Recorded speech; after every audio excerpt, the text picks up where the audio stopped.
मैं डॉक्टर रश्मि पाल आप सभी का स्वागत करती हूँ। आप देख रहे हैं सकारात्मक जीवन प्रेरणा 24। आज मैं आपको बताऊंगी कि स्वाभिमान कि आपके अंदर जो छिपी एक शक्ति है वो है स्वाभिमान।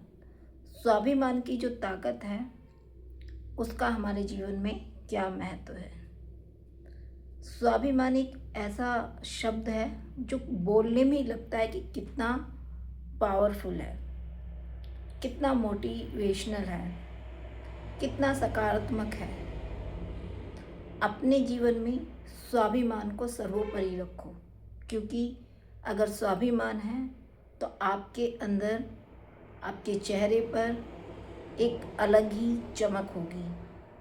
आप कोई भी कार्य बहुत शालीनता और सर उठाकर कर पाएंगे। जो स्वाभिमान है वो हमारी चमक है, हमारा अस्तित्व है, हमारी पहचान है। जो स्वाभिमान है वो हमें हमारी एक अलग पहचान कराता है। स्वाभिमान हमें सभी लोगों से, इस पूरे से अपनी एक अलग छटा देता है, जो कि अपनी स्वयं की एक पहचान होती है। आप समाज में देखते होंगे कि लोग लोभ में, लालच में और अन्य बहुत सारी गतिविधियों में स्वयं को गिरा देते हैं। कोई किसी के पैसों के चक्कर में अपना स्वाभिमान गिरा देता है, कोई किसी लालच के चक्कर में कि ये मेरा काम करा देगा। क्या ये करना उचित है? नहीं। उस टाइम तो आपको लगेगा कि किसी भी तरह से, किसी भी प्रकार से मेरा ये काम हो जाए, फिर देखा जाएगा जो।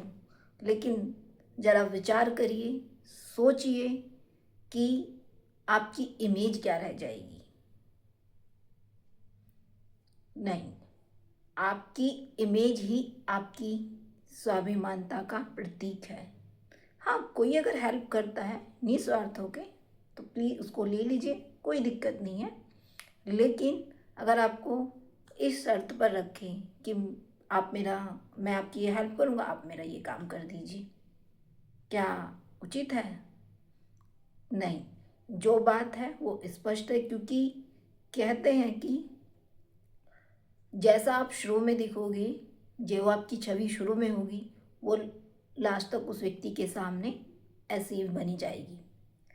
इसीलिए हमको अपने स्वाभिमान को हर काम में सबसे पहले रखना चाहिए। कई बार आपने देखा होगा कि हम अपने काम के चक्कर में कुछ भी हाँ कर देते हैं या फिर गिरते चले जाते हैं, और कई बार आपका काम भी नहीं होता।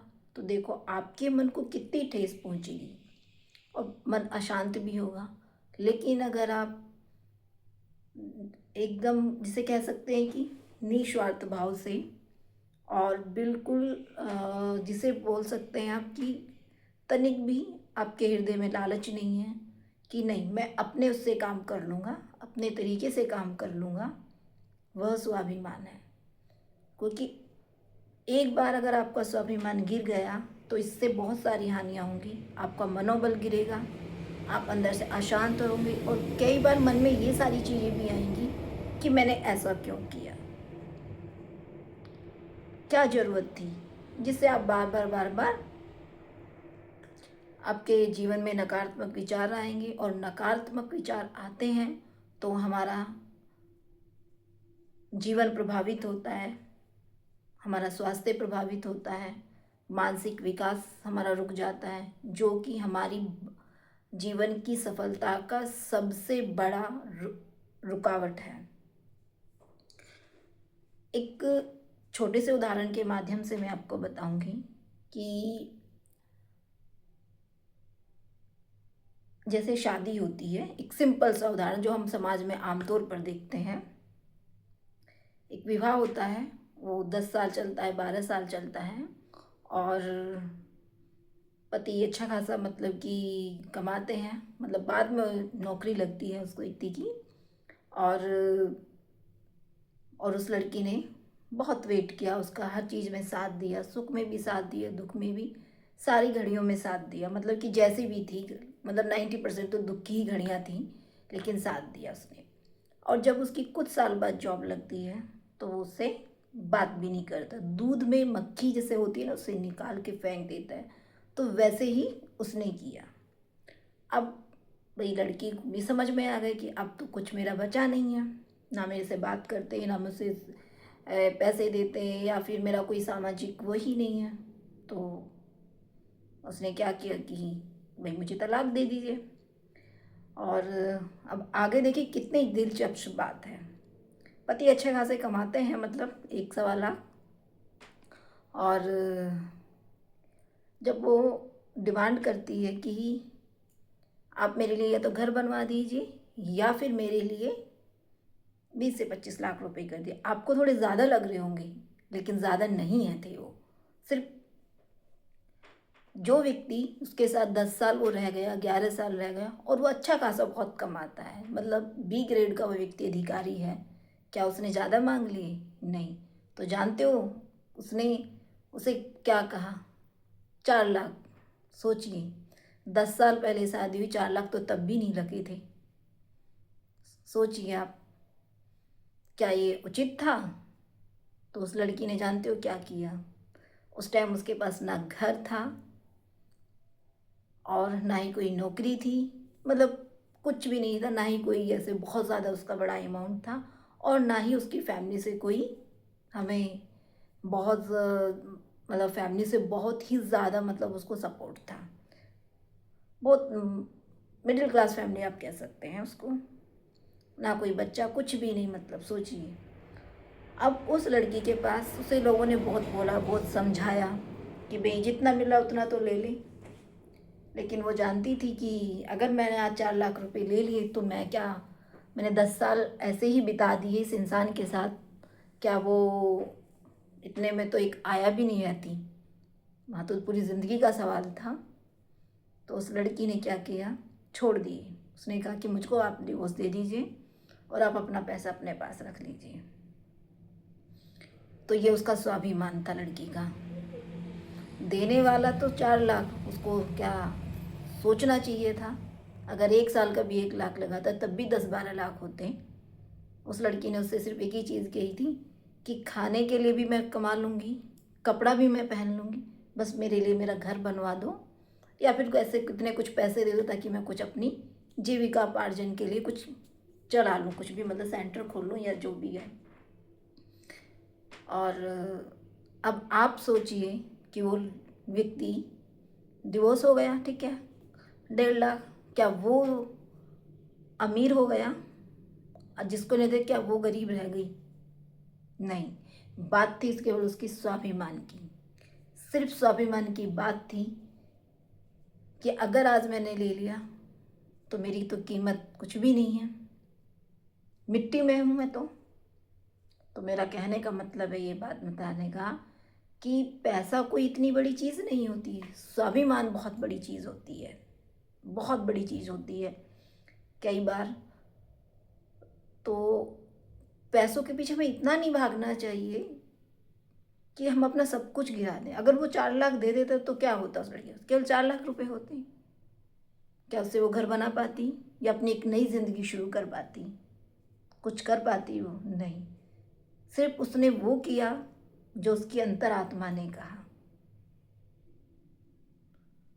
जो उसकी परमात्मा ने जो उसको बताया, उसको सन दिया कि नहीं, वो 4 लाख रुपए ले लेती तो शायद वो पूरी जिंदगी घुट घुट के जीती। हाँ, वो लड़की ने कहा से कि ये 4 लाख मैं तब लेती जब आप महीने के 10-20 हज़ार रुपये कमाते। 1 लाख 1.25 लाख कमाने वाले व्यक्ति से अगर मैं इतना लूँ तो मेरी लड़की होने पर या मेरी तेरी पत्नी बनने पर मैं आगे क्या बोलूँ, आप समझ सकते हैं। तो अब मेरे को आपको ये कहानी बताने का, ये बात बताने का एक ही मतलब है कि स्वाभिमान सबसे बड़ी चीज़ है। आज उस व्यक्ति का सिर नीचे है, हो या ना हो वो एक अलग चीज़ है, लेकिन जहाँ तक मैं समझ पाती हूँ, लेकिन उस लड़की का सिर एक गर्व से बहुत ऊंचा है, लोगों के सामने भी जिंदा है और शायद उससे अच्छी लाइफ वो जी रही होगी। तो कहने का मेरा तात्पर्य है कि हर चीज़ में, रिश्ते में, पैसे में, कहीं भी समाज में अपने स्वाभिमान को मत गिरने दीजिए। स्वाभिमान आपकी एक पावर है, एक शक्ति है, और इस जब हम गलत होते नहीं हैं तो वो ईश्वर भी बहुत साथ देता है। एक बार आजमा के तो देखिए, उस प्रभु पे विश्वास तो करके देखिए कि क्या क्या वो कर देता है। तो मेरा आपसे यही निवेदन है कि अपने जीवन में, पुरुष हो या महिला हो, यहाँ पे मेरे किसी को टारगेट नहीं है, सिर्फ मैंने एक स्वाभिमान की बात की है कि अपने स्वाभिमान को सबसे ऊपर रखिए। बाकी सारी चीज़ें तो आप कर ही लेंगे, ईश्वर ने आपको अच्छे से बनाया है। बाकी जीवन जीने के लिए क्या चाहिए? रोटी कपड़ा मकान। आप चाहे खाना सोने की थाली में खाएं या स्टील की खाने थाली में खाएं, उपजेगा तो इस पृथ्वी पर ही गेहूं ही होगा ना। लेकिन स्वाभिमान एक बार आपका गिर गया, बिक गया, अब चलेगी तो पूरे जीवन आप, जिसने इसको महसूस किया होगा वो घुट घुट के जिएगा। तो एक बार विचार करिएगा, सोचिएगा कि अपने उसमें जीवन में स्वाभिमान को सबसे ऊपर रखिए। हर चीज़ बाद में, स्वाभिमान सबसे पहले। तो आप मुझे कमेंट करके बताइएगा कि आपका स्वाभिमान के प्रति क्या दृष्टिकोण है। तब तक के लिए आप अपना ध्यान रखिए। मिलती हूँ जल्द ही एक अच्छी सी SJP24 चैनल पर आपके लिए मोटिवेशनल कुछ बातें बताने के लिए। धन्यवाद।